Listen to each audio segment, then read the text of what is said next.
ভীমের গদা দুর্যোধনকে কেন হারিয়ে দিয়েছিল? ভীম ও দুর্যোধনের মধ্যে গদাযুদ্ধ নিয়েই আজকের ভিডিওটি আলোচনা করব। হরে কৃষ্ণ, রাধে রাধে। রিয়া ক্রিয়েটিভ দুনিয়া চ্যানেলের আরও একটি নতুন ভিডিওই আপনাদের সকলকে জানাই সুস্বাগতম। মহাভারতের শাল্য পর্বের একেবারে শেষের দিকে ভীম ও দুর্যোধনের গদাযুদ্ধ এবং সেই যুদ্ধে ভীমের দ্বারা দুর্যোধনের উরু ভঙ্গের কথা বর্ণিত আছে। দূতসভায় কপট পাশা খেলার মাধ্যমে দ্রৌপদীকে জিতে নেওয়ার পর দুর্যোধন ভোরা রাজসভায় তাকে নিজের অনাবৃত উরু দেখিয়ে অশ্লীল ইঙ্গিত করেছিলেন। দ্রৌপদীর এই অপমানের প্রতিশোধ নেওয়ার জন্য ভীম প্রতিজ্ঞা করেছিলেন যে তিনি গদা দিয়ে দুর্যোধনের 2 উরুভঙ্গ করবেন।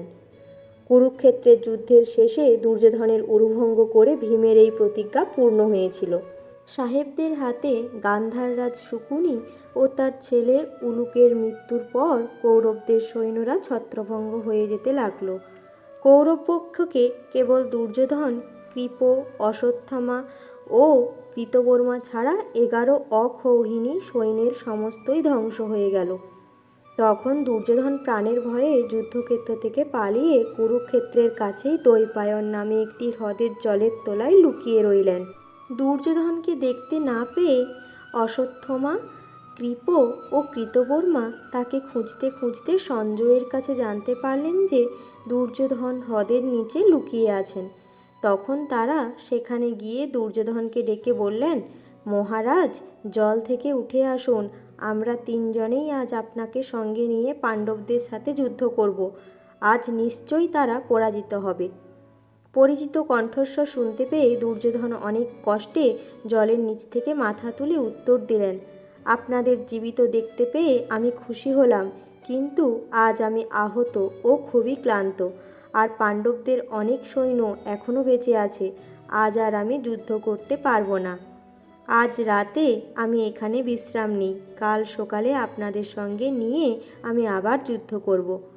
অশ্বত্থামা বললেন, মহারাজ, আপনি উঠে আসুন, আমি প্রতিজ্ঞা করছি যে আজ রাত্রি শেষ হওয়ার আগেই আপনার সব শত্রুদের আমি হত্যা করব।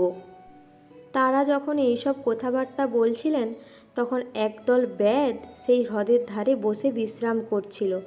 অশ্বত্থামা তাদের দেখতে পাননি, কিন্তু ব্যাধের দল তাদের সবাইকেই দেখতে পেল এবং তারা যা যা বলছিল সে সবই শুনতে পেল।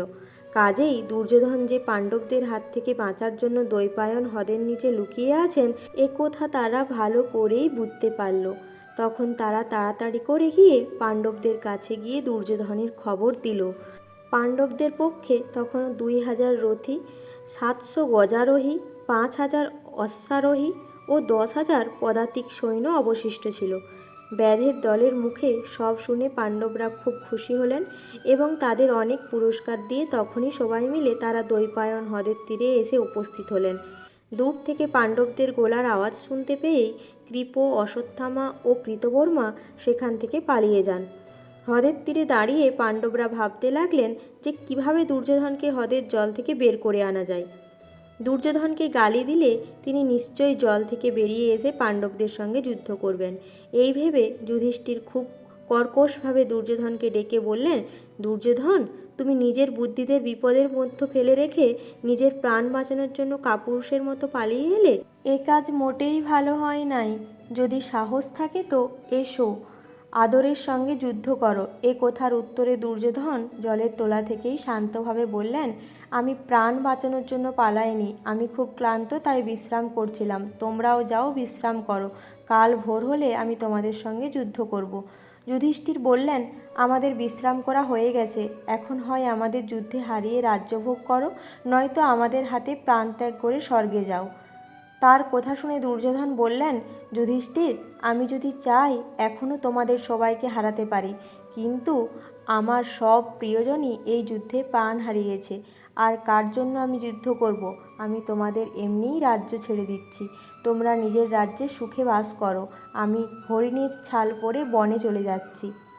যুধিষ্ঠির হেসে উঠে তাচ্ছিল্যের সুরে বললেন, এখন আর এসব বলে কি হবে? তুমি আমাদের রাজ্য দান করার কে? তুমি উঠে এসো, আমরা তোমাকে বধ করে রাজ্য ছিনিয়ে নেব। এমন কঠিন কথা শুনে দুর্যোধন আর শান্ত থাকতে পারলেন না। তিনি জলের তলা থেকে উঠে এসে পাণ্ডবদের বললেন, আমি এখনই তোমাদের সঙ্গে যুদ্ধ করতে প্রস্তুত, কিন্তু আমার কোনো অস্ত্র নেই, বর্ম নেই, রথও নেই। তোমাদের কাছেই তো সবই আছে। তাহলে তোমরা যদি এখন একসঙ্গে আমাকে আক্রমণ করো তবে তা ধর্মযুদ্ধ হবে না। এই কথা শুনে যুধিষ্ঠির বললেন, আমাদের অস্ত্র ভাণ্ডার থেকে তুমি যেমন ইচ্ছা অস্ত্র বেছে নাও, বর্ম পরো, চুল বেঁধে নাও, তোমার যা যা প্রস্তুতি নেয়ার তুমি নিয়ে নাও। তারপর আমাদের 5 জনের মধ্যে যে কোনো একজনের সঙ্গে যুদ্ধ করো। আমি প্রতিজ্ঞা করছি, সেই একজনকেই হারাতে পারলেই সমস্ত রাজ্য তোমার হবে। দুর্যোধন তখন বর্ম পরলেন ও মাথায় পাগড়ি বাঁধলেন। তারপর একটি বিশালাকার গদা তুলে নিয়ে বললেন, আমি এই গদা নিয়ে যুদ্ধ করব। তোমাদের 5 জনের মধ্যে যে কেউ আমার সাথে যুদ্ধ করতে পারো। ন্যায় মতে গদা যুদ্ধ করলে দেবতারাও আমাকে সহজে হারাতে পারবে না। এই সব ঘটনা দেখে কৃষ্ণ যুধিষ্ঠিরকে বললেন, মহারাজ, আপনি কি মনে করে দুর্যোধনকে যার সঙ্গে ইচ্ছা যুদ্ধ করতে বললেন? সে যদি গদা নিয়ে আপনাকে, অর্জুনকে বা নকুল, সহদেবকে আক্রমণ করে বসে, তাহলে কি হবে আপনি একবারও ভেবে দেখেছেন? গদা যুদ্ধে ভীমের শক্তি বেশি, আর দুর্যোধনের শিক্ষা বেশি, আর শিক্ষাতেই হার জিত হয়। আমার এখন মনে হচ্ছে পাণ্ডবদের ভাগ্যে রাজ্য ভোগ করা লেখা নেই। বিধাতা তাদেরকে বনে থাকার জন্যই সৃষ্টি করেছেন। তখন ভীম নিজের গদা তুলে নিয়ে সিংহনাদ করতে করতে দুর্যোধনকে বললেন, দুরাত্মা, আমরা সব পাপীদের হত্যা করেছি, একমাত্র তুমিই বাকি আছো। আজ এই গদার আঘাতে তোমাকেও হত্যা করে আমাদের অপমানের প্রতিশোধ নেব। দুর্যোধনও তার উত্তরে ভীমকে অনেক গালি দিলেন। এই সময় ভীম ও দুর্যোধনের গদাযুদ্ধের গুরু বলরাম সেখানে এসে উপস্থিত হলেন। তাকে দেখে দুজনেই খুব খুশি হলেন। তারপর কৃষ্ণের পরামর্শে সবাই মিলে দ্বৈপায়নের তীর ছেড়ে কুরুক্ষেত্রে চলে এলেন। সেখানে এসে ভীম ও দুর্যোধনের মধ্যে গদাযুদ্ধ শুরু হলো। দুজনের পাগলা হাতির মতো গর্জন করতে করতে দুজনকে আক্রমণ করলেন। দুটি গদার সংঘর্ষে ভীষণ শব্দে চারিদিক কেঁপে উঠল। ধাতব গদা দুটি থেকে আগুন ছিটকে বেরোতে লাগলো। মণ্ডল, গতি, প্রত্যাগতি, অস্ত্র, যন্ত্র, পরিমোক্ষ, প্রহার, রঞ্জন, পরিবারণ, অভিদ্রাবণ, আক্ষেপ, বিগ্রহ, পরাবর্তন, সংবর্তন, অবলুপ্ত, উপলুপ্ত, উপন্যস্ত প্রভৃতি যুদ্ধের বিভিন্ন কৌশল একে অন্যের উপরে দেখতে লাগলেন। কিন্তু এসব কৌশলে দুর্যোধনেরই বেশি অধিকার ও ক্ষমতা দেখা যেতে লাগলো। তিনি একবার ভীমের বুকে এমন গদার আঘাত করলেন যে কিছুক্ষণ পর্যন্ত ভীমের আর নড়াচড়ার শক্তি রইল না। অবশ্য একটু পরেই ভীম ও গদার এক ঘায়ে দুর্যোধনকে অজ্ঞান করে দিলেন। জ্ঞান ফেরার পর দুর্যোধনের ভীমের কপালে সজোরে আঘাত করলেন। সেই আঘাতে ভীমের কপাল থেকে রক্ত পড়তে থাকলো। সেই সাংঘাতিক আঘাতেও ভীম সহ্য করে নিলেন। তারপরেই দেখা গেল ভীমের আঘাতে দুর্যোধনের ঘুরতে ঘুরতে মাটিতে পড়ে যাচ্ছেন। কিন্তু দুর্যোধনের আঘাত ভীমেরও সেই অবস্থা হলো। তারপর দুর্যোধন গর্জন করতে করতে ভীমকে এমন আঘাত করলেন, সে ভীমের কবচ ছিঁড়ে গেল। এতক্ষণে শ্রীকৃষ্ণ খুব ভালো করেই বুঝতে পারলেন যে সমস্ত নিয়ম মেনে যুদ্ধ করলে ভীম কখনোই দুর্যোধনকে হারাতে পারবেন না। সুতরাং অন্যায় যুদ্ধেই তাকে বধ করতে হবে। তিনি অর্জুনকে ইঙ্গিত করে সেই কথাই বললেন। অর্জুন কৃষ্ণের মনের কথা বুঝতে পেরে ইশারা করে ভীমকে নিজের উরু দেখালেন। ভীম তা দেখে বুঝলেন যে গদা দিয়ে আঘাত করে দুর্যোধনের উরু ভঙ্গ করতেই হবে, তবেই পাণ্ডবদের জয় হবে।